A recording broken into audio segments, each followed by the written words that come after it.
bags of rice and 60 bags of flour is with, what, 60 cents? Yep. It just doesn't make sense to me. You know, you have all of these great initiatives. Should I go through some of them now? Yeah, let's talk So, Feed a Family, provide a food pack to a vulnerable family for $100. Yep.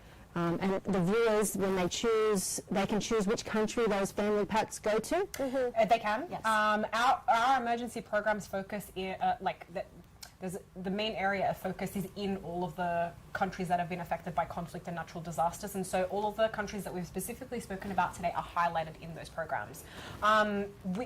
Donors can specify and say, hey, we want to send it specifically to this country, but we also find that we like to kind of keep it a bit more broad and a bit more general, because we find that it's not fair. Like, people forget sometimes the other countries. You know, they just as ourselves, sometimes I'm a bit more inclined to give to Lebanon because I come from there, my family comes from there, but then I also know that there are people in Yemen that are suffering. And so the reason why we try and keep it as broad as possible is so we can make sure that we're reaching as many people as possible in all of these countries, Inshallah. because they all need support.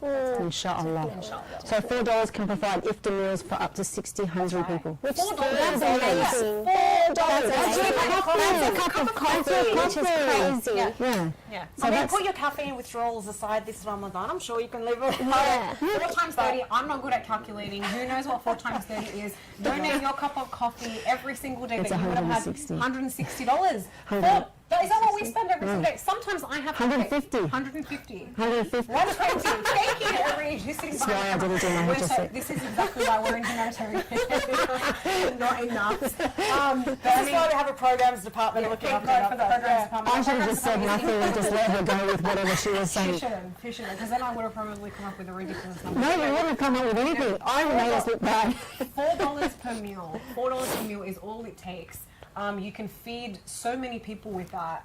If you give that $4, help someone, break their fast this Ramadan, help feed a hungry person. No one should be hungry in 2021. We live in 2021. This is the modern world. Why are there people that are still hungry and still thirsty? And importantly, this is Ramadan, and it's about being together. It's about unity. It's about having our families together. And I mean, we're incredibly fortunate enough not to have to worry about, what kind of a big spread we're going to have on our tables, or who's going to be dining with us. Alhamdulillah, we have that and we have that barakah, but it's our duty to make sure that we give that back. And this is why zakat is so important, because what we're trying to push today is to ensure that these families who are incredibly vulnerable to disease, to famine, to I can't even fathom what else they're going through. But zakat is so important, right? There are so many people that don't even know this, right? Zakat is a revolutionary concept that was designed to ensure that no one is poor, that no one suffers.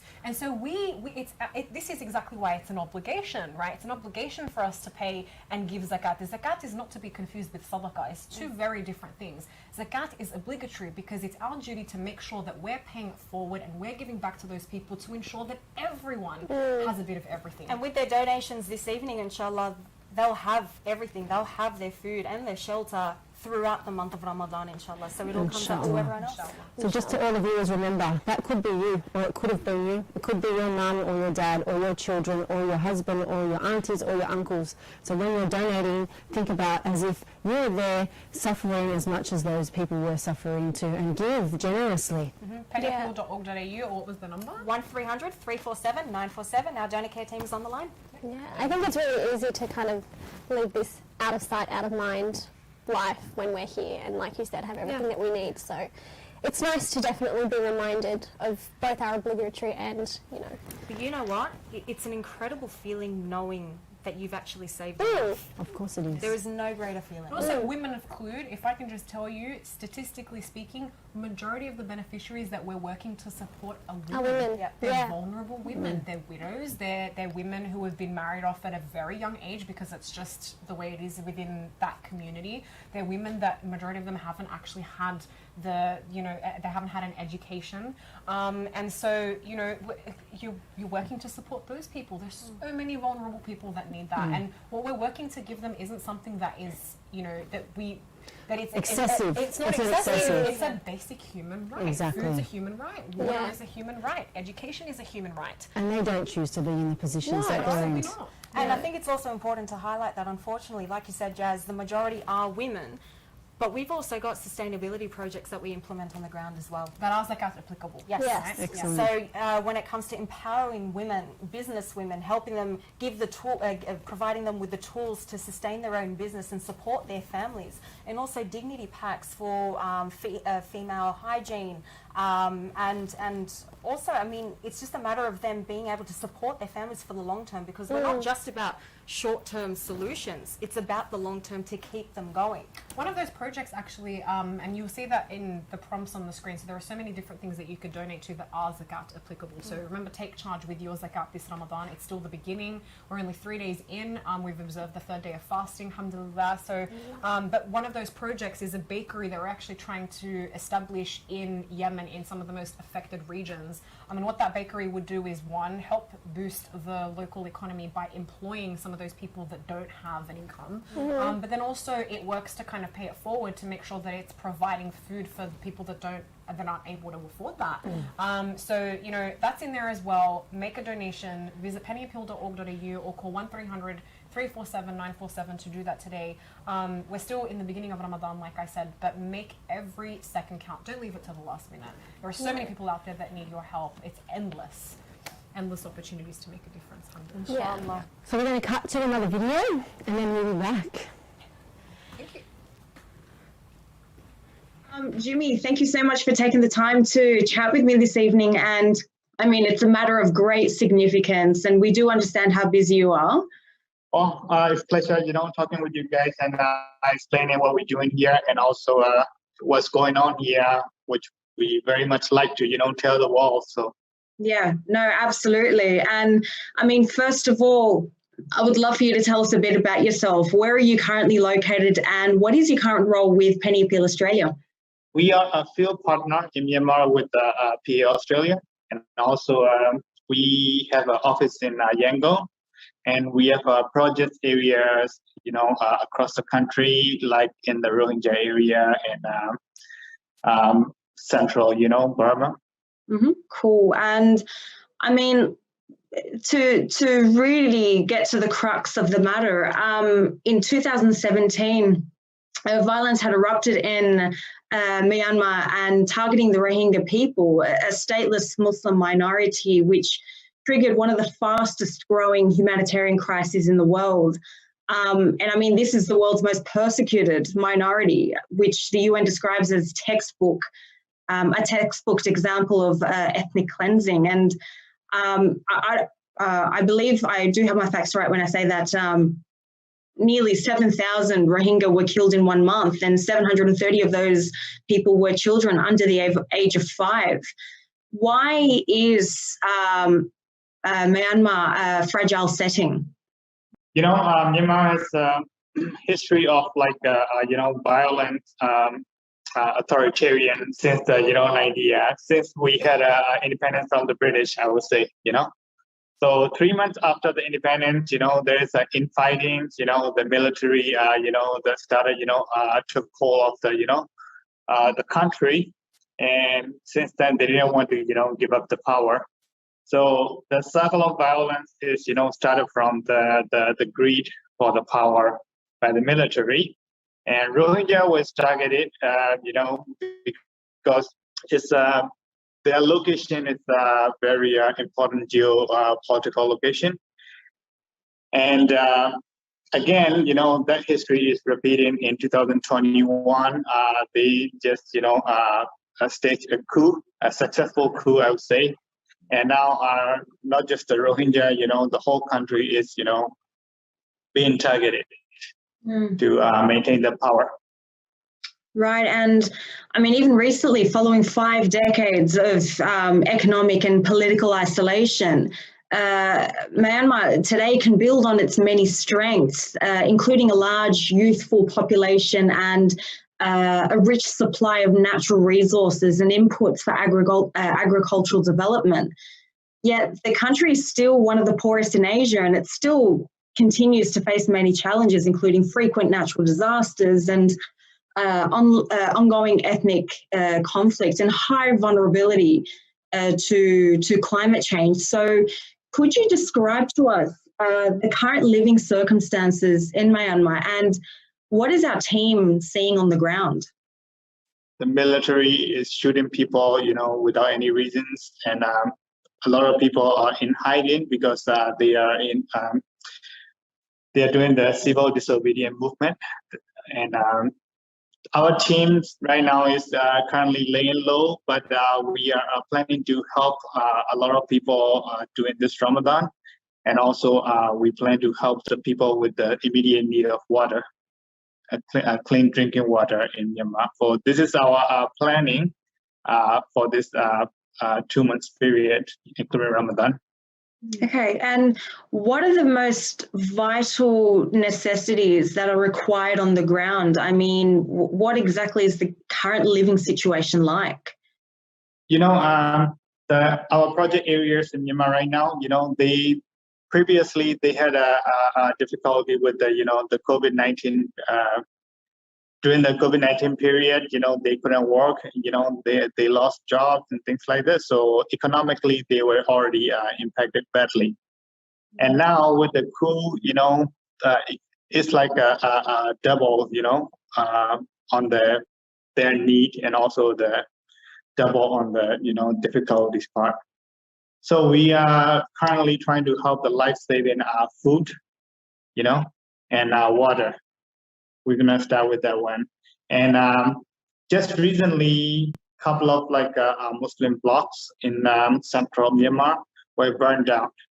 So just like in the Rohingya area, so there'll be recovery that we're going to help with them as well. Right, inshallah, and that actually goes to the next question I wanted to ask. I mean, considering the country's current political instability, the country's army declared a state of emergency on Monday as it carried out detentions of senior government leaders in response to alleged fraud, and this was during November's general election. Correct me if I'm wrong. How is this further affecting the country's current situation? Military, it's all fault, to them, because the real the intention behind is that they want to take control of the power, because they have a case against the Rohingya genocide on them, and they want to avoid it. So what's going to happen is that they will try to keep holding the power, and we don't know. I think it can get worse, because the protesters are very vigilant as well. They don't want to give up the country easily to the military. So it's gonna get worse in Myanmar, and it is heading into a big civil war in Myanmar. And UN even mentioned that if things gonna escalate more, and we're gonna turn into a second Syria soon. God forbid. I mean, that's the last thing that the world actually needs right now. And with that, you would have to consider the hundreds and thousands of Rohingya who have fled their homes in Burma over the last year following deadly violence. And unfortunately, it should be noted, many women were in fact victims of sexual violence and abuse as well. So in that regard, what is being done to champion the mental, physical, and economic well-being of Rohingya women? We have a social cycle support on the women, and there are nutrition support and also maternity support in the camp as well.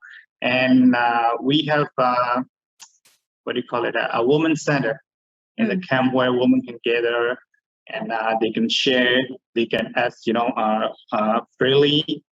So that includes, everything else. And we also have a livelihood support for the women that, which we give them training, like skill training. And then, we buy back, like, let's say, for clothing, school, children's school uniform for the children, and also We have make soaps and shampoos, which we use it in other distribution as well.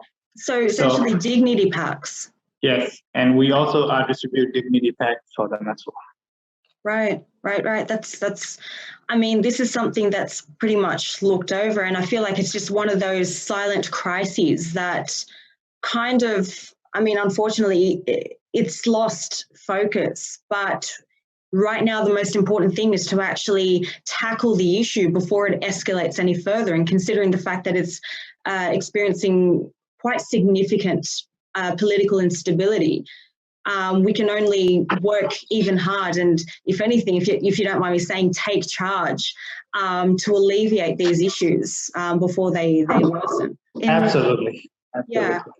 And in your experience on the ground, are you optimistic about the future of Myanmar? Not so much. Why is that? Not immediately though, of course I'm, optimistic that now people are uniting, let's say the Buddhists who used to hate Rohingyas, now they, realize that it is all the, diversion, that used by the military to divide the people. And now they are saying that Rohingyas are, our brothers, sisters, they've been hurt before, and, now we realize that. So those are the good things that, good things that, let's say, a silver lining. And for the immediate, future, that I don't see any relief soon yet to be analytical about it. Things gonna get worse, and the humanitarian, there'll be another big humanitarian crisis all across the country. And I mean, considering the time of year that it is, what is needed to help? What can we do to help, and how can we go about it? Currently, we do need food packs for Ramadan, for the Muslim community, and this is the most, essential thing that we do need right now. And also, if we can support them with, the cash, because a lot of people are, are running away and losing homes, and they are becoming IDPs inside the cities, which is a really sad thing. That is, and I mean, we completely appreciate the amount of work that you're doing, and if anything, it's tireless work as well. So if anything, you're championing this project. So thank you very much. And I mean, prayers and well wishes aside, I think this is really important, particularly during this time of year, during the month of Ramadan, that we do, stand up, take charge, and make an effort to help our brothers and sisters who are suffering overseas, both in Myanmar and around the world. So with that, I mean, it's just as simple as a click of a button. pennyappeal.org.au to help yourself and your colleagues on the ground to really alleviate the suffering that is quite ongoing, and hopefully build more sustainable solutions on the ground, inshallah. Inshallah. And thanks for having me. I want to thank our donors and supporters, over there as well. Without their help, that we can be doing the work that we're doing. And thank you very much. Jazakallah. Wa alaikum. Assalamu alaikum. Thank you so much. We are back, and we have another gentleman sitting on the panel with us. And I don't think he needs any introduction, because clearly he is already part of Penny Appeal, because he has an orange shirt. No, he's not a director. So I'm really orange now, sitting on Right, he's reached OG. started the OG. Of the OC.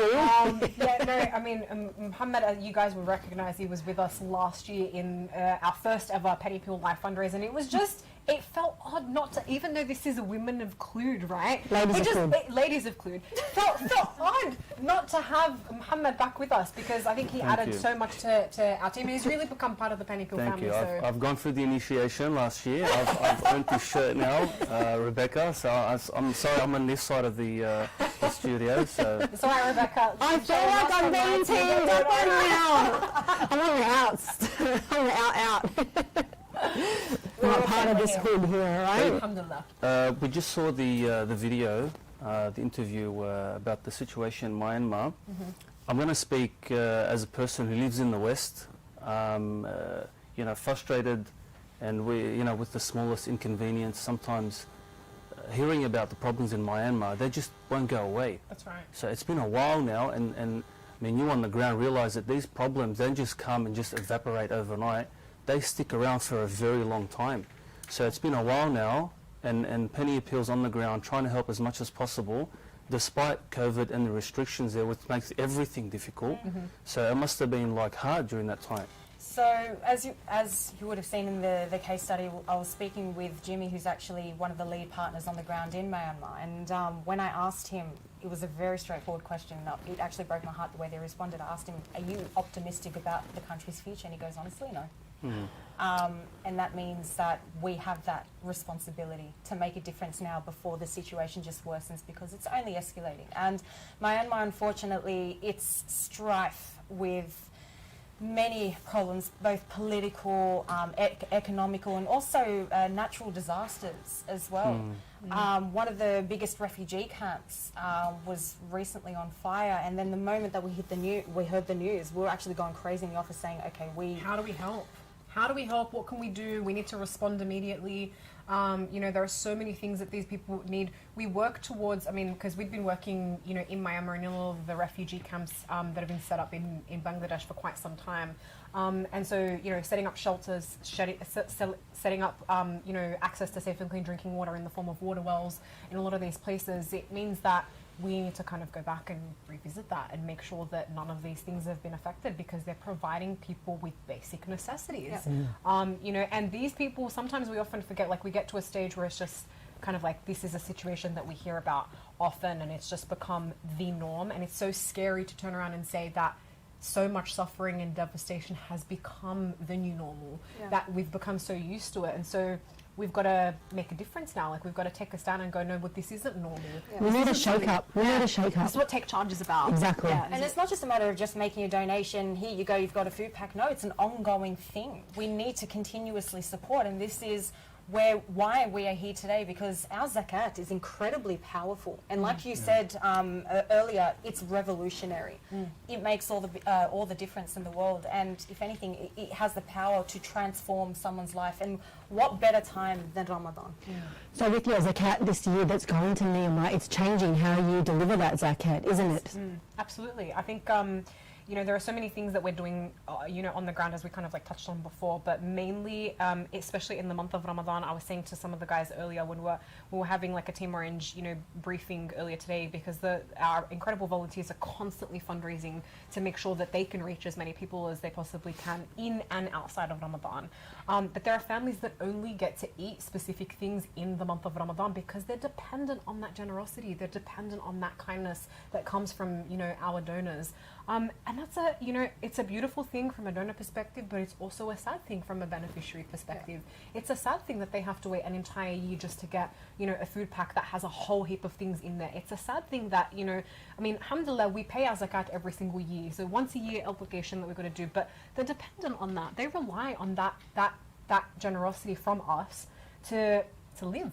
Their sense of pride also takes a massive beating. And you can just imagine asking yourself every day, why me? Why is this happening? Why is this happening in my life? And we said before, we are the lucky ones. We really don't sit down and consider that. That's why it's important that I think from a Penny Appeal perspective, we really try and, you know, focus on how can we do what we do and make sure that we're doing it, you know, with dignity, and we're making sure that we're not stripping anything away from these people, because that's what they are. At the end of the day, they're people, they're human, they feel just the exact same way that we do. Love something for your brother as you would love for yourself. Yeah, absolutely. So cash distributions, I think from a zakat perspective, is one of the ways that we're doing that this year. Is it just a way that we can make them in charge, you know, and a way that we can kind of empower them to make a decision as to how they would spend that money, rather than feeling as though they are constantly dependent on, you know, that handout, because it's not a handout, right? We are, you know, trying to help them, but we also want them to feel as though they're also in charge of, you know, making certain decisions. And so, yeah, zakat cash And distribution boost the is local economy. one of the ways that we could do that. And it, yeah, also helps boost the economies in some of these countries that are suffering, you know, including Yemen and Lebanon and, you know, obviously Bangladesh, that we're focusing on as far as emergency response goes. So the cash donations are going to all of those countries, not just Myanmar. Not just Myanmar, no. Yeah, So okay. yeah, so Myanmar is one of the places that we're, one of the many countries that we're working in this year. We're working in more than 20 countries around the world. But the reason why I think we're focusing a lot of our efforts on a lot of these countries that are affected by conflict and natural disasters is because the statistics are harrowing. Like they're scary. It's scary to look at the numbers because we looked at them even just from pre-COVID and we're like, okay, this is big, this is massive. You look at them now post-COVID and it's even worse, you know, subhanAllah. So, you know, we're just basically doing everything that we possibly can from a humanitarian aid perspective, but then also empowering our donors, you know, to be able to kind of make that difference and really take charge and help put someone, you know, in charge of their own, you know, destiny, in charge of their own, you know, their own lives and livelihoods. Is it really kind of empowering them to also lift themselves out of poverty? To bring it back to Australia right now, we're seeing cash donations to our own people for COVID to really boost the economy. So you're giving cash donations to countries like Lebanon and Myanmar. It's going to boost the economy there Absolutely. too. And it's a very important tool right now with the global pandemic to restart countries and get them back up on their feet. And not just that, it's also important so that we're not wasting resources. Because Lebanon, for example, it's heavily dependent on foreign imports when it comes to grain and meats and everything. as well. Flour And, yeah, just yes, basic resources. essentials. So when they're actually limited with that, you kind of think, okay, we can give them their oils and their pastas and all the basic necessities, but a lot of the time, many of these resources won't be used, and Yes. it's a real waste. So it's a matter of self-determination, reboosting that economy, but also giving them that sense that we're not forgotten. It's taking charge. Exactly. It's taking charge, and it takes away the what's the word when they're ashamed? They're ashamed. Stigma. Yeah, it does. Yeah. You know, going back to a very important point that you mentioned, Diana, the point about dignity. Yeah. Now, something I always try and remember, and I always try and have at the forefront of my mind when we talk about so many of our Muslim brothers and sisters all over the world, whether it's Yemen or Myanmar or Syria, coming now after almost a decade now of war, is that once upon a time, these people were actually happy. Yeah. They were self-sufficient, they were happy with their lives. Yes, they didn't live in a first world, you know, with, you know, Wi-Fi and PS5s and whatnot, but they were happy with their lot in life. Yep. You know, so and especially so many people in Syria, they're educated, they had businesses, they had successful lives, their kids were, you know, they had extracurricular activities, and they lived a beautiful, happy life, and then calamity struck in a way that they couldn't control, and now they're in need. So that really hits dignity, where once upon a time you were self-sufficient, you had your property, you had your business, you had everything you needed in life, and then when calamity struck, now you find yourself in need. And where does this calamity come from? It comes from us. Yeah. It's the matter of, I think it's just a reflection of the human condition, and it's just something that just keeps, I mean, our communities are breaking down because of politics or ideals or religion or anything like that. Put all of that aside.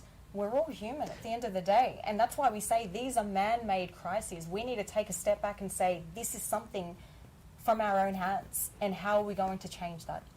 What are we going to do? And even if it starts from paying your zakat, that will make a world of difference. And, you know, people will see things from a very completely different perspective, and that's why we were saying earlier that in the trailer, our creative team put so much effort, so much time, and I can definitely say tears, because the amount of times we had to watch those videos over and over and over again, it made us think, God, we need to do so much more. We watched a particular case that kind of came through, and it was about a little girl. So obviously we covered the Syrian 10-year anniversary, like for the crisis, was in March. And so a lot of, footage and whatnot was coming through. It's very difficult. I was saying earlier, just before we kind of came on camera, and Muhammad was asking about the difference between working from then till now. And so, we look at some of the things that have come through because it's different. Sometimes you sort of feel disconnected because we're not actually able to physically be there in person and have a chat with, some of the, interview a lot of these beneficiaries and really kind of see the impact and be able to really show that from a different perspective. But one of the case studies that we looked at was a little girl who was talking about how she is no longer in school. So she's 10 years old. She hasn't been in school since she was 6 years old because of the crisis. And she was saying that she wanted to be a doctor like her dad. And the interviewer was asking her, okay, where's your dad? And she said he died. He died from a bomb. I just sat there and I kind of watched that and went, you could see that there was no more hope in her eyes. And that I think is I take that as a personal responsibility for myself, is to kind of find a way to be able to really restore that. How can we do that? Restore that hope, give them back something that was really taken away from them. Give every child the chance equally across the globe. Yeah. It's a I think for us to be truth. I think for us to actually be working together and do this right now, it's there's a great level of gratitude that I feel as well. That's what Ramadan is about, right? Yeah. The month of gratitude, they say. The month of Quran, the month of Salah and Ibadah, and the month of gratitude. Because, so. how many days do we actually sit back on our desks and say, I don't know if we can take this anymore? Because the reports that we read and the programs and projects that we're implementing, we feel it's emotionally taxing. Yeah. But at the same time, we still come back home to our families and we think, oh my God, alhamdulillah. Yeah. Alhamdulillah. It's a blessing. But there is a good news, right? The good news is we can change that. We're taking charge. Yeah, we can change that. You just visit pennyappeal.org.au or call us on 1300 347 947. Have a look at the prompts below. There are so many different options. We're doing so many amazing things on your behalf. And implementing and reaching those people on your behalf. You see your impact and believe in what it is that you can do to make a difference in these people's lives, because you really can do that. And all it takes is just the click of a button. Yep. The power's in your finger. And sorry. This is live, right? I'm not good with This is pauses. live. When someone pauses, I get uncomfortable. How often So I do just people talk. speechless? Because I feel like the roles have reversed. We can almost host. Yeah. Should we sit on the outside chairs? No. Look, this is She's doing evidence. this for boot live on the Yeah, did you know that? very I confident. know, exactly. Ladies have cleared down the level of host, so let's see how she goes. So it's just proof that we are live, and I just want to remind you, Rebecca, if we have a clash when we're talking, I'm wearing the orange shirt. Okay, should we just leave it?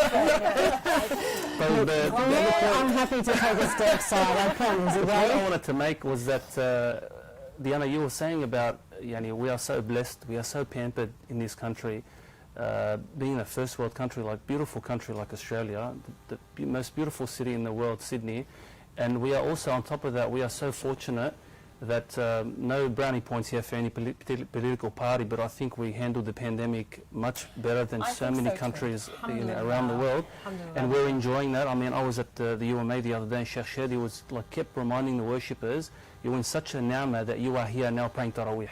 Just the fact that you are all here in a masjid praying Taraweeh, so many people across the world envy you just for this ni'mah in Ramadan. And we're still complaining. Absolutely. And the point I wanted to make was that maybe our brothers and sisters overseas have it reverse, in that we might look at what's going wrong in our lives and be able to count that, right? Whereas in their case, so much is going wrong that they count how many things they have going well for them. And it's not, you can talk whether it's political instability, whether there's no economy, whether it's the hygiene levels, whether it's the environment, whether there's so many different elements that they're suffering from, they don't know where they're going to get hit from, and on top of that they get hit with COVID, this invisible enemy that's taking friends and family and whatnot. So it's a situation that it's so dire, they need all the help they can get. This pandemic has really it's changed everything. I think we were saying before, just a little bit earlier, that the stats are so different in comparison to what they were pre-global pandemic. because not only do they suffer from, you know, famine, they suffer from the effects of conflict and natural disasters, they suffer from, you know, waterborne diseases. Now they're suffering from a global pandemic. Do they even have the tools to fight that? They don't.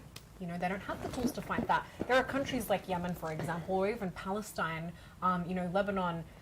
You have to pay for medical support, right? You've got to pay a lot for that medical support. Yeah, no Medicare. They can't, no, absolutely no Medicare. Alhamdulillah, that's a nightmare here in Australia.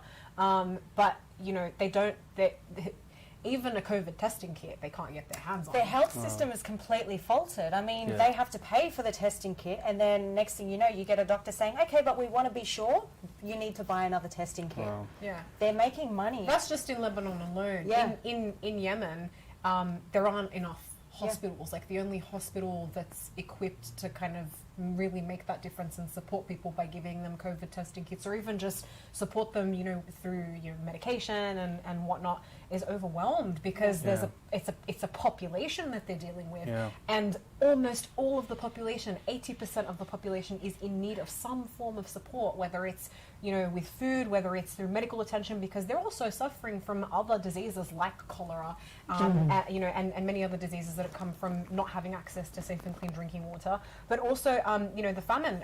There's a massive crisis in itself when it comes to the children that are in Yemen, because they're all suffering from malnutrition. We were saying before, they're wasting away every single day. 400,000 every day under the age of 5 are starving to death every day. It's insane. And 30, I think it was 24 to 30 million Yemenis are actually in need of humanitarian assistance. That's us. That's over the Australian population. Yeah. That's it. Honestly, it's really, the power is in your hands to make a difference, whether it's with $1, whether it's with a penny, as we say, you know, whether it's with $100 for a food pack for a family, you know, in need. You really can do that this Ramadan. It is the beginning of Ramadan. It's the 3rd day, but I really say make the most of every single second of Ramadan with your family. Look at your family. It's not even forget the donation. Make dua for these people. Yeah. These people need dua more than anything. And trust me, they remember us in our dua, especially when they're getting that support. And we are on the ground as we currently speak, making those deliveries, making sure that we're implementing every single dollar that you give us. You know, so you take charge with your zakat this Ramadan. But most importantly, take charge with your Ramadan. That's very, very important. How amazing is the feeling knowing that you're actually in someone's dua and you have the power to make a difference in their life? We see that. That comes That's through beautiful. all the time. Yeah. Alhamdulillah. Beautiful. So talk about some of these packages that we can give out to the guests or the viewers today. We talked about the $4 a day. We also, you've got $500 $500 per meal. per meal. Yeah. There's the $500 for water pumps in Sri Lanka, India, Southeast Asia. Yeah. There's ongoing rewards that continue to bless you every time someone drinks from the well. Yep. So mainly we're focusing on, you know, at the beginning of Ramadan, we look at ways that we can really feed these families and make sure that they're getting as much support as they need right now in the month of Ramadan. And so that's obviously with food aid, and obviously all of that is zakat applicable. So make sure that you give, you know, this is definitely a worthy project and a worthy cause, feeding a family that's hungry, feeding children that are hungry, and all it takes is $4 a meal. We're saying, what is that, a cup of coffee? Yeah. Sometimes I walk into a petrol station to buy a bottle of water and it's $4. Yeah. Like, it's insane. You're so right. Yeah. It is $4 for a bottle of For water. a bottle of water. And you know what? We do it and we don't even think. Yeah. Like, we don't even, it's fine. It's And $4. we can actually Alhamdulillah. provide water to all these countries that are actually suffering, because like you said, they're at risk of death from diseases like cholera, dysentery, and even diarrhea as well. It's enough to kill, and these children are so vulnerable. So your gift of water, They're malnourished, so they don't even have the antibodies to kind of like fight that, to fight those diseases, to fight that sickness. They don't have that in them. They don't have the immunity to do that. not just that, their stomachs are actually swollen, that their bowels can't actually process the food. And it comes down to certain foods and certain nutrients that we are able to provide to them in order to keep their bowels moving for them to survive. But I mean, even when it comes to the gift of water, for example, the ultimate gift of sadaqah, which I'm sure we will be discussing soon, that's the best gift you can give. And it doesn't leave after you pass away, right? It continues to bless you in the grave and until the day of judgment, inshallah. Inshallah. So donate now, guys. You can give our team a call, 1300 347 Does Muhammad still remember the URL? Does Muhammad still remember? Mate, Pressure's on. I can't remember what I had for iftar 2 days ago. pennyappeal.org.au. We've got the /live there, but you can just visit pennyappeal.org.au, click on the donate button. There are a lot of them on there, so you can't miss it. There is no excuses, especially in the month of Ramadan. Donate, make a difference, take charge, and help us put those people who are most vulnerable, living in those impoverished communities, help us make them in charge of their lives, inshallah. Dignified lives.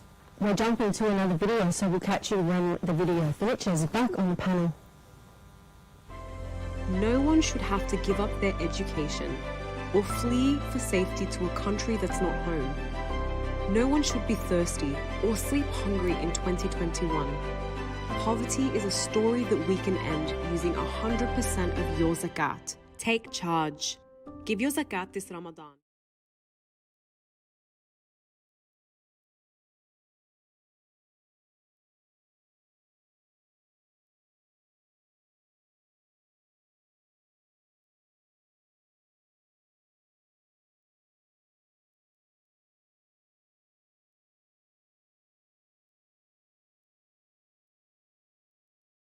We have survived, alhamdulillah. Global pandemic, we are still struggling, to overcome the effects of a global pandemic, and there's still people out there who are suffering from these things. How can we really kind of make that difference to make sure that that there aren't any of those people? How can we? Eventually, I think there's a discussion that I have with our CEO Muhammad all the time. We say that any of exists, but we should be working towards a world where there isn't a need for these kind of organisations, because there shouldn't be. There shouldn't be anyone in this modern day suffering from the effects of poverty. That shouldn't exist. Yeah, that's a good point you make, Yasmin, because especially in a country like Australia, alhamdulillah, we live in a wealthy country and we live comfortable lives. We're inundated with opportunities to donate, contribute, to help our suffering brothers and sisters overseas. For those who are involved in charity work on the ground, such as yourself and your wonderful team at Penny Appeal, when you're involved, you just realize how much need and help there is in the world. And no matter how much or how often you get inundated with requests for help, you realize that it's like a drop in the ocean. There is so much help that is required and needed overseas through so many disasters and so many circumstances. We can sit here and talk about them for so long that it's almost endless. So I don't want to deflate the donors, but I want them to appreciate that unfortunately it's like non-stop, and these people, they're not just going to go away, they're not just going to evaporate. We'd like to wave the magic wand and say, look, we've done enough, all this great fantastic work, all of these problems should end by now, but it never does, and you go from one catastrophe to another, and you have real human beings who are suffering and they need help. It's like every time you patch a corner of the world, another corner, you've got a disaster or a catastrophe there. So alhamdulillah, we have an opportunity tonight with Penny Appeal and the work that they do with Penny Appeal to close one of these gaps, to help one person. It's like that famous story of a person who's walking on the beach, and apparently it's some sort of season where the starfish or some turtles, or they all get beached, and he picks up one and he throws it in the water, and someone sees him and says, what are you doing? Like, there's so many of them. Like, good luck. What difference are you going to make? And he picked one up and he said, I made a difference to this one. And he threw it in the ocean. So it's not about, the problems are too big, we're not going to be able to solve them. We're just individuals with individual incomes and salaries from a household. How are we going to help the whole of the ummah? Just make a small difference. 1 meal. Great. Tick that box. I fed person 1 meal. I clothed 1 child. I helped. That way of thinking, though, even just that way of thinking is wrong. Like, if everyone was doing it, if every single person said that I'm going to help one person, if every single person on this planet today, in the next 5 minutes, donated to feed another person, would there be a person that's hungry? Yeah, good point. They wouldn't. Yeah, they wouldn't. You Good know, so point. even just that way of thinking, when you feel like you're helpless, when you feel like it's not within your control, it is. You know, all you need to do is make sure that you've made the effort to make a difference, made the effort to be kind, and we all have it in us. We all have it in us to be kind. We all have it in us to be good people. We all have it in us to, you know, to do something good for someone else, even if it's with a smile, we were saying before, because obviously that is an act of sadaqah, and an act of charity. And what a beautiful charity that is. But the effect that that has just on someone that's just walking past that's having a bad day. There are so many times, and obviously this is behind the scenes when we're talking about, you know, charity. We have bad days too, trust me. We're not always happy people, you know, especially because we're looking at so many images of suffering and conflict and calamities. But, you know, even just with us as a team, the conversations that we have, we get frustrated with one another and we get upset. And all it takes is just one person to kind of walk in, have a little bit of a smile. We've got a few people in our team who always, subhanAllah, doesn't matter how bad the day is, they have a smile on their face. And it really changes everything. It absolutely does. So, you know, I mean, there isn't any reason why we can't do that. There are some people, you know, in the world who aren't able to, but there are so many other acts of kindness that you can do that contribute to really making a difference in the world. And all of it is interconnected.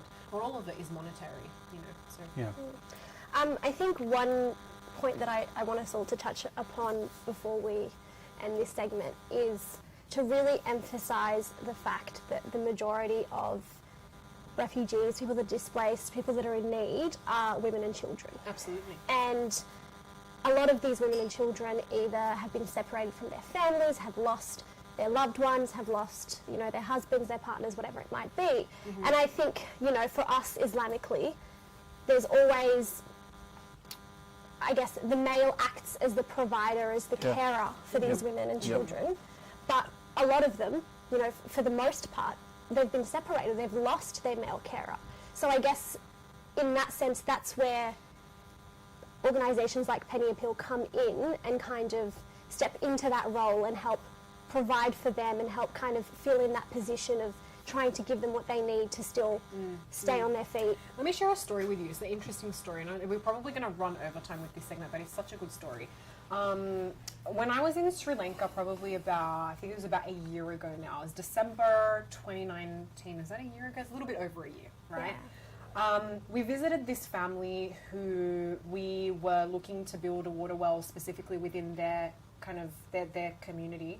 And the two homes that were on this plot, it was two widows that were living together, and each of them one of them had 4 children and the other one had 3 children. Out of those children, I think 4 of them were suffering with, you know, disabilities, you know, actual disabilities, like, you know, not being able to walk and whatnot. And we were there to help empower them by giving them access to safe and clean drinking water. And the first thing that they did, this is just a natural maternal instinct, was because it was time for the dhuhr, which meant that it was also time for lunch as well. So we prayed the dhuhr, and then afterwards it was like, you know, has everyone eaten? They didn't have much to give us. They actually didn't have anything. But we walked away with fruit from their garden, because they did have fruit. And they made sure that every single person was walking away with a piece of fruit. And it was just like an instinct that they have to really look after the people that they have. That's what our mothers do. We don't look after them. They're always looking after us. We're working to constantly empower them and making sure that they have everything that it is that they need in order to take control and take charge of their lives. So when we think of, you know, working to support women, we're not supporting them. But trust me, they're incredible. They do incredible things for their families. They will go the distance to make sure that their kids have everything that they need. What it is that we're doing is empowering them to really kind of be able to do that. And that's, I think, the important thing is sustainability. Making sure that, you know, we're helping them lift themselves out of poverty. Definitely. Well, I think we are about to cut to another little clip, and we'll see you all soon. We'll see you all very soon, I should say. Soon. Probably another 20 seconds.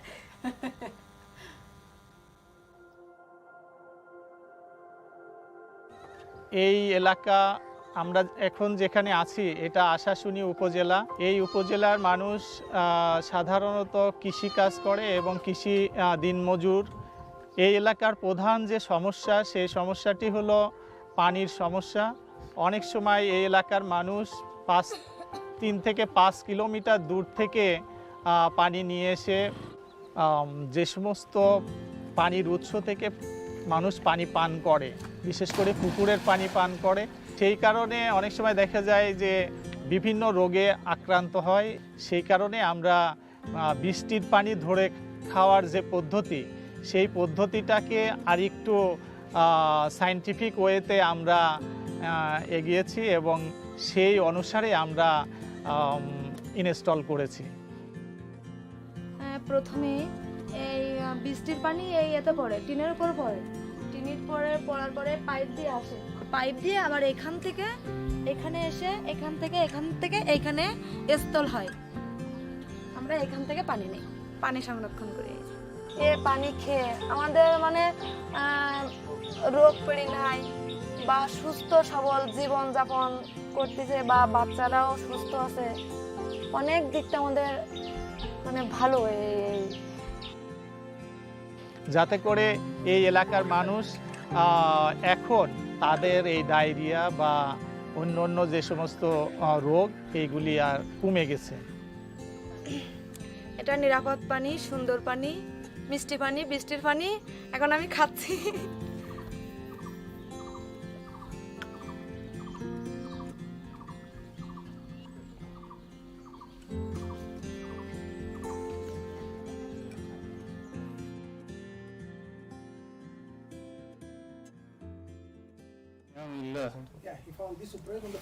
Welcome back, everybody. We're joined by another two new guests. Yes, I'm Nisha. I'm sorry, it's good to change it around. Isn't it? Yeah, it's nice. It's keeping it interesting, definitely. Yeah, it's to show, as they say in football, the depth of the team. We go a long way. Yeah. So I think now what we're going to talk about is something that was kind of mentioned briefly in the past segments. Yeah. It's the idea of Sadaqa Jariyah. Maybe do you want to start by just explaining what that is to anyone who Okay, might not know? I can assume the role of the sheikh in this segment here. So Eldest and most wise. You've got a better beard than me. You've got to explain it to me because Count for I'm something. non-Muslim and I've only been working for Coney Peel for 3 months, and so I'm learning a lot. This is my first Ramadan, like totally. Sure, but I'm going to give you a lot more credit than that because I've heard that you've been learning and you've been I have taking on a been, lot of information, which is great. We clearly haven't lectured her enough, I think. Can you just take over, please? Yeah, I'll give you another lecture. Basically, the idea with the Sadaqa Jariyah, a Sadaqa is a charity, it's a donation, and the Jariyah means ongoing. So the idea is that you give a donation that in one shape or form, it continues to bear fruit, and it continues to help, continues to sustain, and at the same time, not only help in the dunya, in this world, in some way. Usually it's mentioned like a water well or an institution of some sort that continues to benefit, but also in the hereafter, it's like a double-edged sword where in the hereafter always continues to accrue rewards for the person who gave the original donation, even after they pass away. You know, so it's like a win-win. And there's a lot of emphasis on that. Some, of course, you do get rewarded for the one-off donation, but of course the jackpot is the ongoing one where you make that contribution and the reward is ongoing for you. That's what you want out of it. It's an investment, and you have that faith and the belief that because it's a Sadaqa Jariyah and because you have that intention, you're comfortable and you're confident that that reward is going to keep accruing.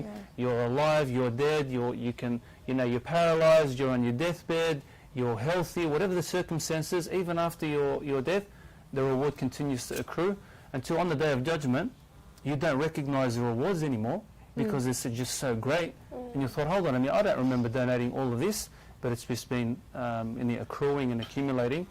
And Rasulullah sallallahu alaihi wasallam, Prophet Muhammad sallallahu alaihi wasallam, tells us that Allah subhanahu wa ta'ala will take care and He will grow your donation, just like you take care of, if you've got a foal at the time, they're, big on the stallions and whatnot, growing up, rearing them, taking care of them, feeding them, bringing them up so that they're thoroughbreds and, stallions they could be proud of. Allah subhanahu wa ta'ala, He grows and He beautifies and He decorates and He accumulates a reward on the Day of Judgment until you see it. An amazing, huge reward. It's all from the fact that it was a Sadaqa Jariyah, and in your absence so many people have benefited from it in small amounts, in large amounts, and and alhamdulillah, when you have faith and you have belief in the hereafter, you know that you may have forgotten but the angels are recording, and they're the best accountants, and they're the best treasurers, and they're accounting every single benefit and every single value that donation has given anybody. You may know, you may not know, you may see it, you may not see it. You don't even recognize it on the Day of Judgment. Yeah. But that reward is being, every single tick, every single click of value and reward is being recorded for you. Amazing. Beautiful explanation. Oh, thank you. What I find really interesting about something like Sadaqah Jariyah is that it sounds a lot like sustainable giving to me, and that from my background in not-for-profit, that's exactly where I am most passionate. It's something that is going to keep giving.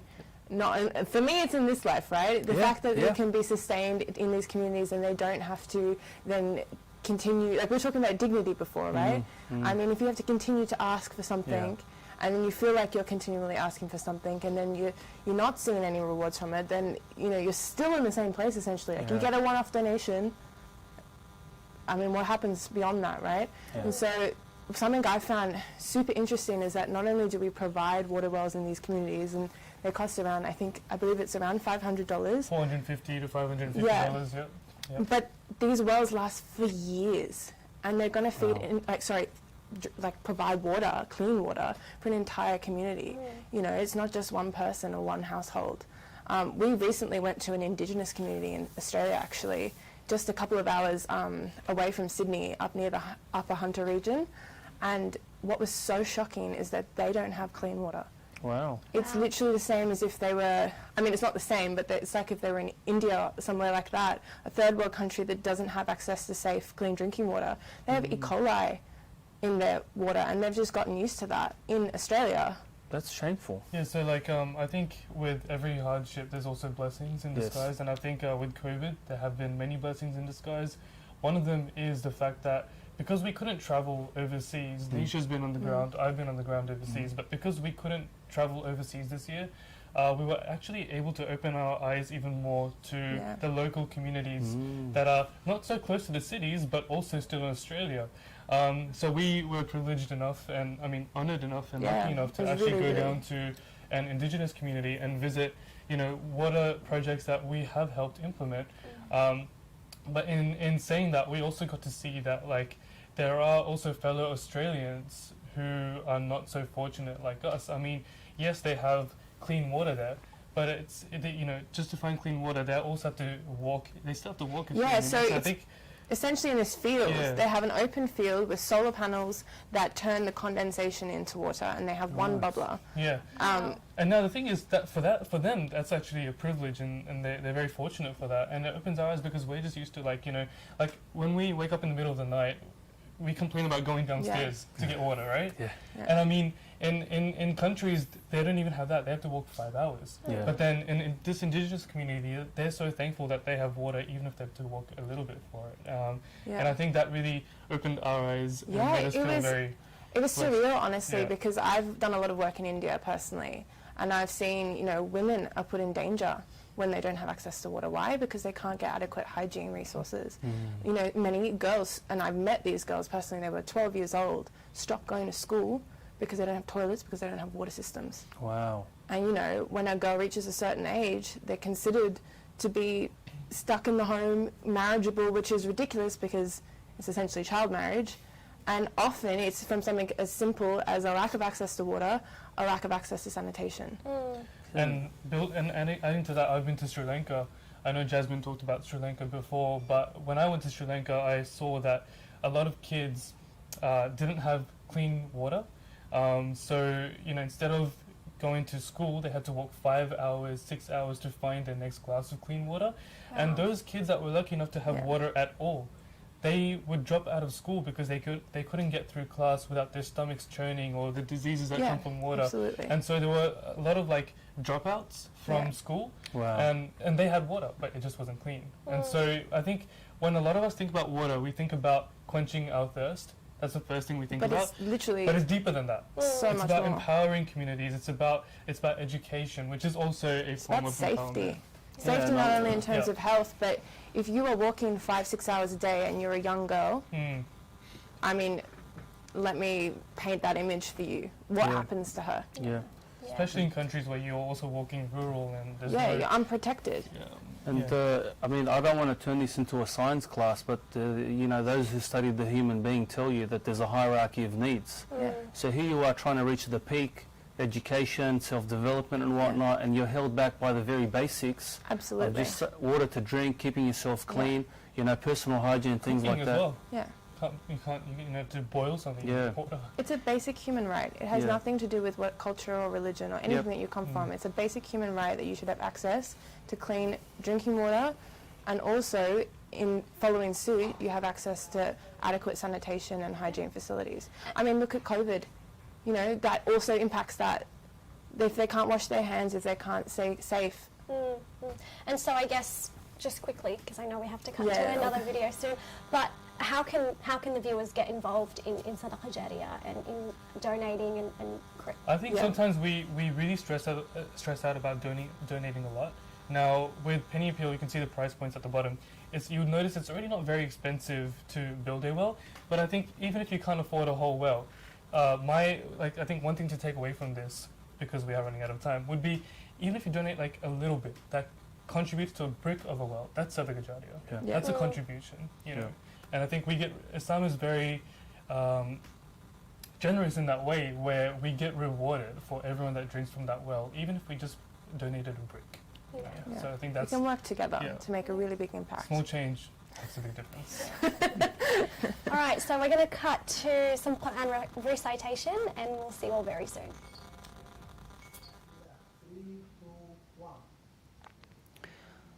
أعوذ بالله ماشي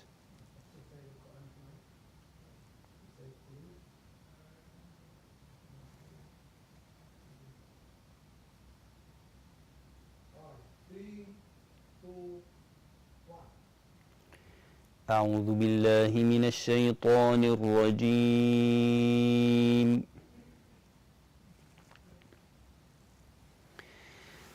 مثل الذين ينفقون أموالهم في سبيل الله كمثل حبة أنبتت 7 سنابل في كل سنبلة 100 حبة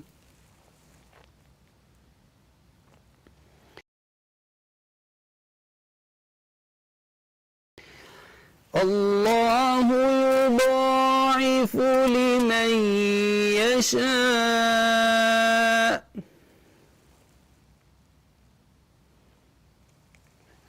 والله واسع عليم الذين ينفقون أموالهم في سبيل الله ثم لا يتبعون ما أنفقوا منا ولا أذى ثم لا يتبعون ما أنفقوا منا ولا أذى لهم أجرهم عند ربهم ولا خوف عليهم ولا هم يحزنون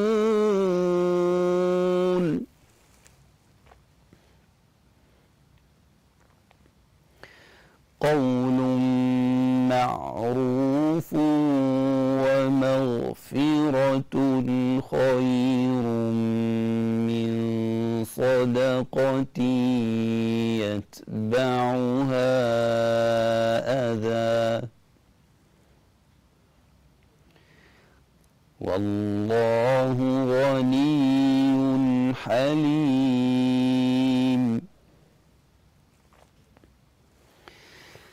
يا أيها الذين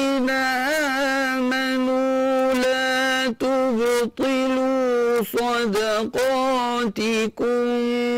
بالمن والأذى كالذي ينفق ماله رئاء الناس ولا يؤمن.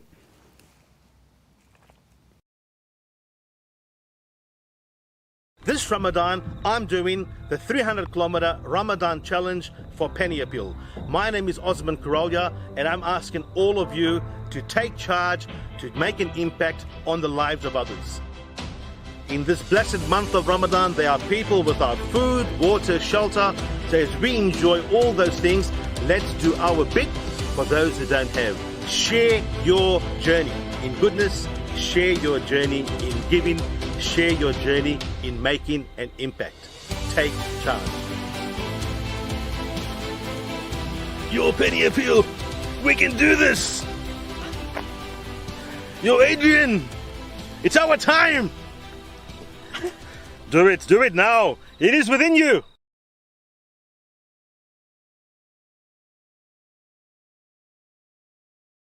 Fabulous human beings. Osman. Rebecca, thanks for having us. Assalamu alaikum. Wa alaikum salam. Simon. Assalamu alaikum. Wa alaikum salam. Can you say it again? Assalamu alaikum. I love it. Love it. It's good to see that finally my own kind are here. We're infiltrating the Penny Appeal charity night. It's good to see you, Simon. Thank you. Power to the Aussie nation, okay? Gania, it's nice to see you. Assalamu alaikum, nice to be here. Wa alaikum salam. MashaAllah, you guys are phenomenal, okay? Look, I just thank have you. to say it. Thank you. We I think feed off each other's energy. Yeah. And if it can promote and bring any bit of goodness anywhere in the world, regardless of who is involved, where it goes to, it's all about sharing, it's all about our shared humanity, but most importantly, we all know what's wrong with the world, and it's doing our bit to make a difference. We all know that if you change one person's life, it's like you're saving all of humanity. So, it's getting away from the excuses and just doing something, because something is better than nothing, and at least we live in some sort of a legacy. But you're running 300 kilometres in 1 month. 300 kilometres in 1 month. Like, can we just break that down into the 30 days? 10Ks. 10Ks a day. And it's important to break it down, Rebecca, because otherwise it looks like this huge Everest, which you're never going to get to the top I of, feel right? like it's Everest, and I'm tired. I'm tired. Okay. Gani, you're doing the same. I'm doing 200. 200! It's 200 kilometres a month in 1 month. Yep. And mashallah, you're working, you have children, you have responsibilities, you have your house, you have I need to go to bed actually right now. I am so tired thinking about that. Allahu Akbar, mashallah, I'm so proud of you guys. Thank you. And I think, like Osman said, we have to break it down, otherwise it becomes overwhelming.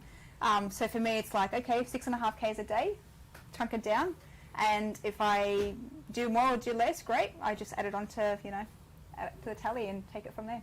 What inspired you guys to jump onto this campaign, and whose brilliant idea was it for you guys? Well, Osman inspired me, so I was kilometres? inspired by Osman completely. Okay, so you're the thing that's behind it. Okay, look, so I've always been interested in challenge activities, whether it was Fred Hollows Foundation, MS, Cancer Council. I've been doing this similar sort of a thing for a while, and I saw a Facebook video of a gentleman by the name of Harun Motta from the UK. He's a runner from the UK, and he ran 260 kilometers last year in Ramadan. So my wife and I, Salima and I, were just flicking through, and I told her, you know what, Salima, I reckon I can do that. And Salima, she really encouraged me and said, you know what, I reckon you can do this.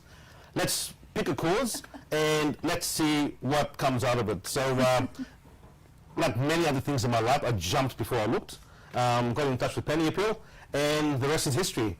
I've always thought to myself that, we can all talk a lot about things, but it's what we do that counts. And it's what we do that also reflects our character, our integrity. So we know there's a lot of need in the world. There's plenty of fundraisers, there's lots of dinners, there's lots of charity nights, which are all great, and God bless them all. I just thought maybe something slightly different, where people are getting active, and at the same time contributing through the help of the community to a worthwhile cause. And it is a worthwhile cause. And people can jump on and pay. You've got your own charity pages up, haven't you? Yeah, Or Launch go- Good, Launch Good pages. Tell us Yeah. about the Launch Good pages. So we each have our own dedicated Launch Good page where you can jump on and you can donate. There are some sample amounts that you can donate. So it gives you an idea, for example, like $25 will feed a family, or $1,000 can buy a wheelchair for any mobile person. So, and that's just to give you an idea of the kind of help that you're providing. But you can donate as little or as much as you want. Every dollar counts. We have a combined goal of $100,000, so 50 each. Hopefully we'll smash it. Inshallah. Inshallah. Are we keeping live tally updates on where we're at? Yeah, so if you go onto the Launch Good page, it shows an update every time you click onto it, essentially. Excellent. We're posting daily updates on our Facebook and Instagram and social media pages. I've been watching them. I love it. I think you're great. It's like let me go back to this, okay?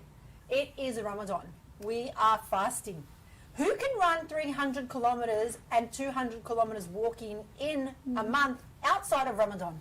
Let alone in the time of Ramadan. If you don't mind, let me just reframe that slightly, right? So we're running and walking, doing all the things which we're doing in a beautiful country, in a very safe society, with wonderful family and a community supporting us. Right now, as we speak, there are people, not too different to us, who are also running and also walking. But they've got tanks, they've got bullets against them, they're often carrying their children, and they're carrying all their possessions on their back. Right? So whilst, we'll have a few aches and pains, and I'll whinge to Simon over here about where it's hurting, the reality is we don't have people chasing us with weapons. We don't have people wanting to harm us. We aren't fleeing to a boat to cross the Mediterranean for a better life.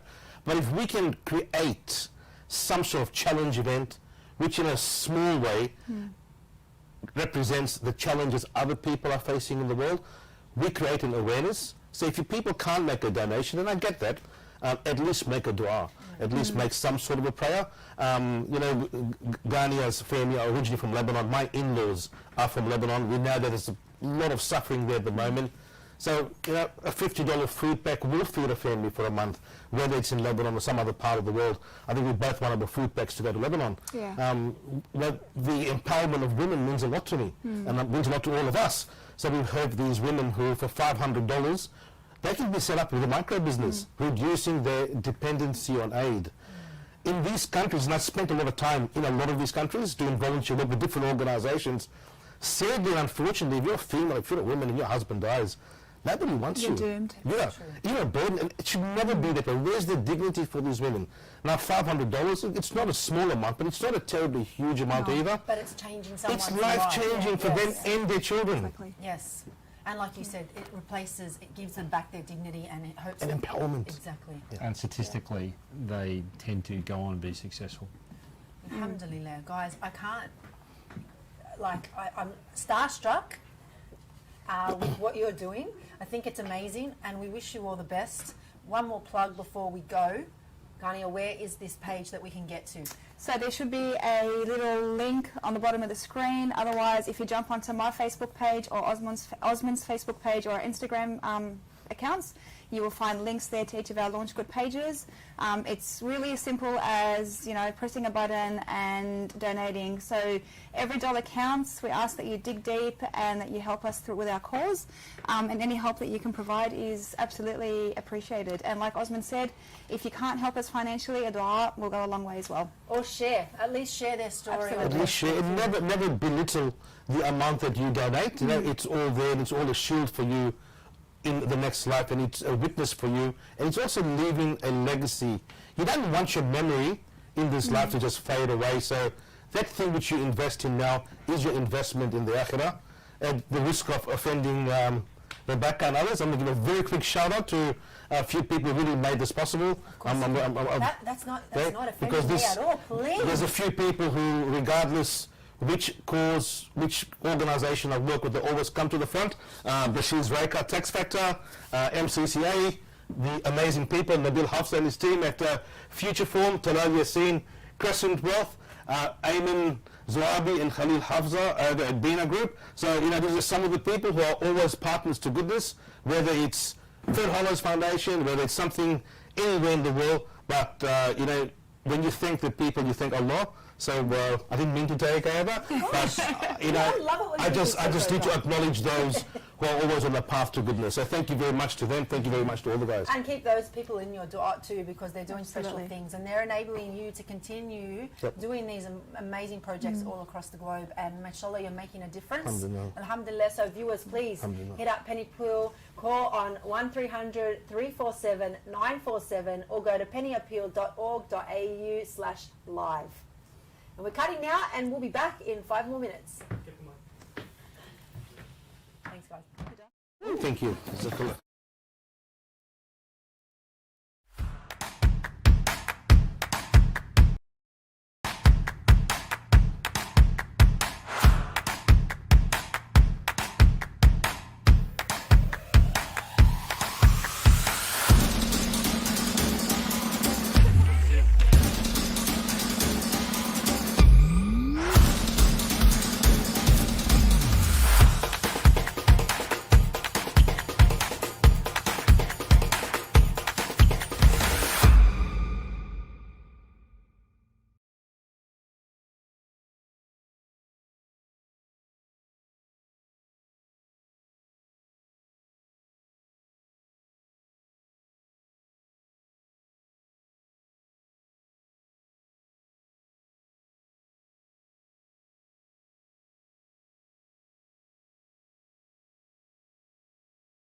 Welcome back, everybody. I'm joined by two fresh faces. You've already been on, so 2 fresh faces. Now, you guys are what's known in Penny Appeal as Team Orange. Correct. So I'll just get you first to introduce yourselves, and then we'll talk about what Team Orange is. Hey guys, my name's Arij, and I'm a Team Orange volunteer. Assalamualaikum guys, my name is Mohammed, and I'm a volunteer for Penny Appeal. I'm sorry, I'm the Team Orange leader. Can I just ask you a question? How did you guess that we're orange? Like, orange, like Team Orange. Well, I've got the D-grade blacktop, so I'm not Team Orange. The question is, when are you going to be wearing the orange shirt? Well, that's not up to me. I've been told that's not up to me. I've been told I need to work my way up. So, is it up to me? I don't know. Means I can have you on board. Straight up to this. Okay. Well, there we go. Now we have it on camera. Awesome. So, guys, our friend here is going to be joining Team Orange after this segment ends. So, what is Team Orange? Well, tell me, as a prospective Team Orange volunteer, tell me what it's about. Do you want me to induct you right now? No, Team Orange is basically, guys, Team Orange is, for anyone watching, Team Orange is a team of volunteers from Penny Appeal, Australia. We are a young bunch, and we're all about making a difference in the lives of others, whether it's locally or around the world. So we don't donate money as much, but we donate time. And I think that's very important in today's world, that because a lot of us don't have much time to donate. And I think when you actually step back and you reflect and you think, how can my time make a difference? Yeah. I think that's where the majority of our inspiration comes from. It's about donating our time to actually help those around the world. Yeah. And so how did you guys join, and what made you want to join Team Orange? I suppose for me it was more so through word of mouth. I mean, Penny Appeal's Instagram, social media, it's such an important factor today when it comes to organisations like Penny Appeal. Through Instagram, through word of mouth, through mutual friends of mine who are actually volunteers as well, even interstate. It's just fantastic. It's one of those, it gives us a platform to be able to promote what exactly Penny Appeal is doing day to day. I'm just going to take out a second here to plug our Instagram and social media because she mentioned it. So guys, if you're not following us on Instagram already, Penny Appeal AU, and we have TikTok as well. We have jumped on that TikTok bandwagon, so please check us out there. We make fun content, just to change it up a little bit in the charity sector. You know, I think it's very important to be young, vibrant, and inspire the youth in various ways. So, are you following us on TikTok? I don't have TikTok. Oh, good save. That's a good save. Yeah, that's a great save. But, opportunity to join. Yeah, but I feel like this is an interview. I think it's putting it back on you too much. But I think social media is it's key in today's world to make a difference. To be able to change lives and even feed people from like a few clicks of a few buttons by online fundraising, for example. I know Team Orange at the moment. If any volunteers are watching this, I'm actually announcing this live. We've actually fundraised $20,000 in the first few days of Ramadan just from our phones, and that is enough to feed about 5,000 to 10,000 families right there. And we did it just from technology, just with the use of that. Yeah. So social media is very important. I think it's revolutionary in today's world, and a lot of volunteers enjoy using social media. So we try and get them to encourage them to use their platforms for a good cause. And so, why did you choose Penny Appeal as opposed to, any other organisation? To be honest, so my journey began about a couple of years ago. I got injured, and I actually recovered from that injury, and I kind of felt that I had to give back. Why I chose Penny Appeal in particular was I was just on social media one day, and I was looking at all the stuff that Penny Appeal did, all the Sadaqah Jariyah, the women's, all the stuff for women that they're doing, especially in Myanmar, a lot of the water wells and the help that they provide a lot of the communities and the way they kind of explain everything. So I just thought, you know what, this is a organisation I could get behind. How do you give your Sadaqah Jariyah or Zakat? Is there a particular website that you want to plug for me right here? Yes, so if you've got some Sadaqah Jariyah to give, you can go to pennyappeal.org.au, just down the bottom here, and you'll find so many packages that you can choose from. Thank you in advance for your generosity. I've taught everyone how to plug very well here. But, and thank you in advance for your generosity, because I know you guys are going to watch this and you guys are going to donate your Sadaqah Jariyah and Zakat, because a lot of our causes are Zakat eligible. So pennyappeal.org.au, check us out, and then check out social media to see how your Sadaqah Jariyah is actually making a difference and making an impact on the other side of the screen. And so what kind of activities do you guys do, besides all the cool social media stuff? And besides plugging it as well. And besides plugging it, what other activities does Team Orange get involved in? If we're talking specifics, it's a lot of interaction between us as volunteers, including the organisations that Penny Appeal has really good relationships with, so they're beneficiaries, individual small businesses and small organisations. I mean, only recently did we engage with the Village Pantry, and we actually went over to Bankstown in Sydney and picked up all their supplies and moved it over to a new location in Belmore. We set up their whole kitchen ready to go so they can actually start preparing hampers as of this weekend for Ramadan. So things like assisting small businesses in tasks that typically they would have to rely on just the funds that come directly from donors to actually carry out those things. Even just delivering hot meals to people in need. Penny Appeals has pretty much given us that platform and that ability to engage in tasks like that we typically wouldn't be able to on our own.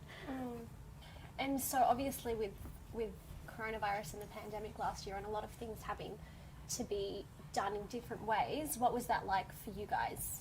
It was really interesting because I know Penny Appeal as an organisation does a lot of work overseas, and then during the coronavirus outbreak there was still those projects going on overseas, but obviously they had a limited amount of people that they could send across the borders to help out, almost none essentially. So a lot of the efforts were starting to focus on that. Well, things were already going for the local community, but a lot more effort started being posed towards that local community. So I know that when I joined, in the first week that I joined, we got to hang out with all these elderly people, take them to the park and really make their days, and getting to meet them was just a blessing, you know what I mean, just giving back to the community in those ways. Because charity begins at home, and even something as like what we think is little, like making someone else smile, that is charity as well. And I think the beauty about Team Orange is that they have that opportunity to contribute to our overseas programs, because the more that we fundraise here, the more people we reach on the ground.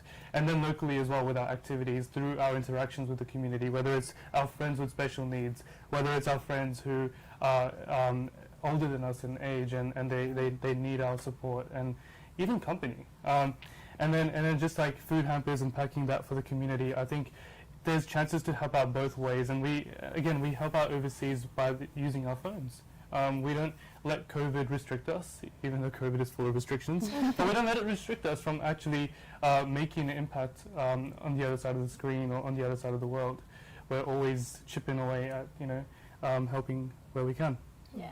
And so what's coming up in Ramadan? Oh, a lot. So on Saturday, we are going to be packing some food hampers, handing them out. We've also got Team Orange in other states, so Melbourne, Adelaide, Perth, Brisbane.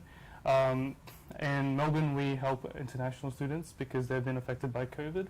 A lot of them have lost their jobs and are struggling to pay for uni, rent, even like groceries, all that. And now we can't change their situation, but we can bring some relief to the table. So we're going to be packing food hampers and just buying them some groceries to make their life a little bit easier and less stressful.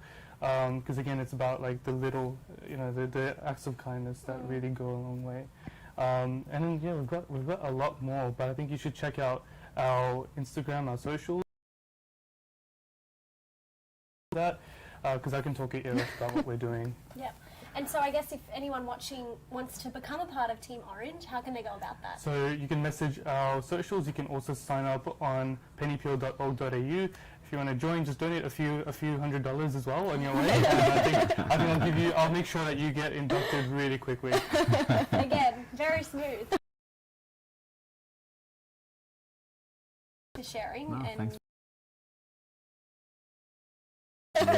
Thank you for having me. We are going to cut to another clip, this time about, the campaigns, the charitable causes that Penny Appeal has been involved with over the last 5 years. We'll see you soon. Hi.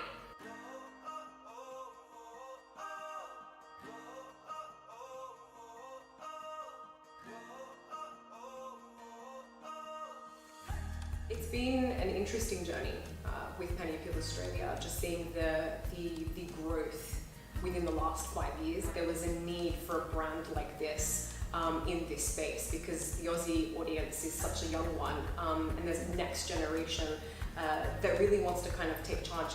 PA was young, it was vibrant. There's just so much that you can do, one person can actually do to help an entire community. I think everyone here is very passionate about what they do here. We're unique in the way we do our work. We are not exclusive. We accept everyone, every volunteer, regardless of their background. I love that I'm contributing to something that's meaningful and purposeful, so that it's not just out there just for fun or entertainment. There's a bigger goal at the end of it. I always felt that there was a part of my life that was missing, so I joined, and ever since I've been able to experience so many new things, meet so many new people, and actually see the difference that I'm making in the community. Our motto says it all: small change, big difference. The uniqueness about Penny Appeal would be making charity affordable, finding avenues where we give individuals that are not within the job sector an opportunity to donate and feel part that they are making a difference. We've got clear understanding of the funds that we have available, whether that's Sadaqah or Zakat or Qurban funds and the like in it as well, but then making sure that we actually utilise that effectively.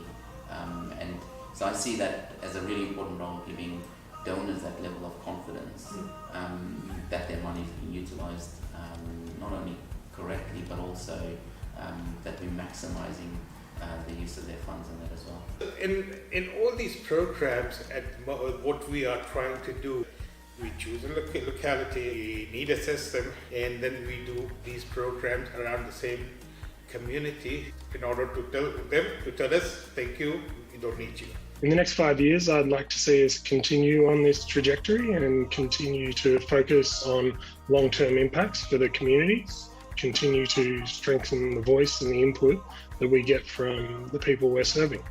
Hoping that our donors will support us in that this year and beyond, and that we can continue to find new and better solutions that have an impact on people's lives. I think Penny Appeal has so much growth and potential in the next 5 years. I've come on at a really pivotal moment in Penny Appeal's history, where we're really switching to a more digital space, a new era post-COVID, and I think the amount of opportunities to make a real impact across the world is endless. The world has never been more in crisis, and we need to do something about that. We can find new ways to come together as a global community and make some sort of change. It doesn't take much to change your life or the life of others. All you need to do is be willing and actually have the intention to do that, and then you could really pretty much go anywhere from there. From your Penny Appeal family, thank you for 5 years of small change.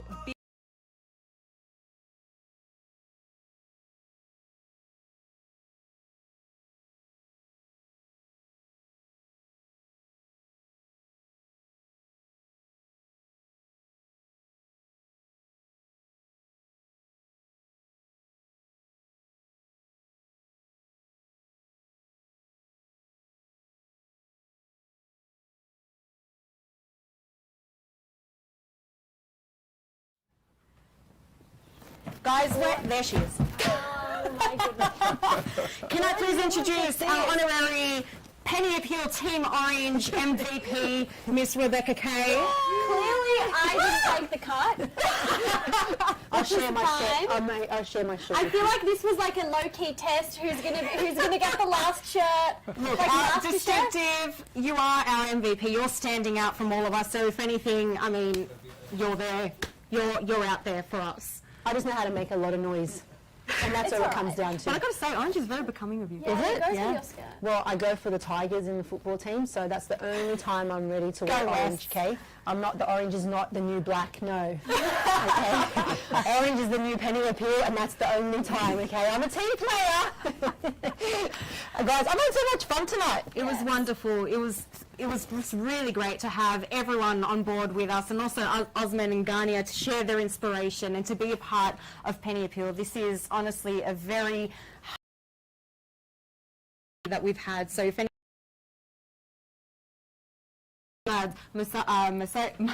I'm so sorry. I'm just on it. I'm just like up there right now after 3 piccolos, so I'm really excited. Jazz is just looking at me laughing like, get off. And also Rebecca, so thank you so much for being a part of the Penny Appeal family. It's been a wonderful evening. We need to thank all these volunteers. Come on, volunteers. Let's go. Volunteers. I'm not a volunteer, but I come on And also MM, our CEO, Mohammed Mayat, who is a big part of our family. And Sheikh Yusuf, please. With the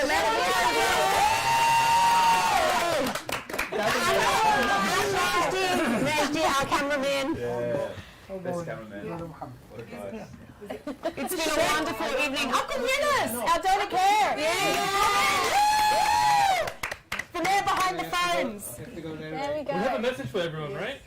Yeah, what's the message? Small change? Big And remember to take charge this Ramadan. The power is in your hands. Make a very big difference, inshallah. I love how she wrapped up when you were supposed to. I wanted to say because she took charge. Sheikh Yusuf is here. Maybe Sheikh should go out with a dua for Yes, please, Chef. the If you could suffering. give us a dua.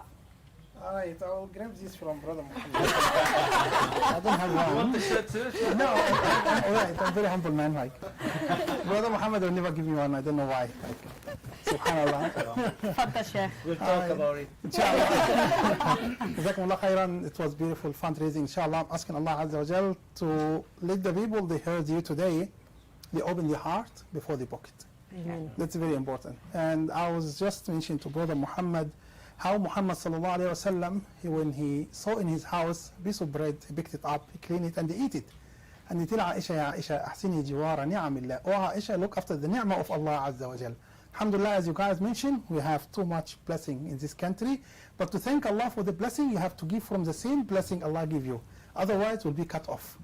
So, inshallah, if Allah give you and Allah blessed you, help others. So they can make dua. Wallahi guys, sometimes dua come to you from nowhere. You don't know. That's your dollar. make a change, inshallah. Amen. Jazakumullah khairan. Just, inshallah, like ask Allah Azza wa Jal to accept your effort and to make you guys, inshallah, successful, and inshallah, to get all the reward for you in these great months, and don't ever listen to you and follow you, inshallah. Amen. And it's not too late to donate, so 1300 347 947 or give now at pennyappeal.org.au/live. And join Team Orange. Ramadan Mubarak!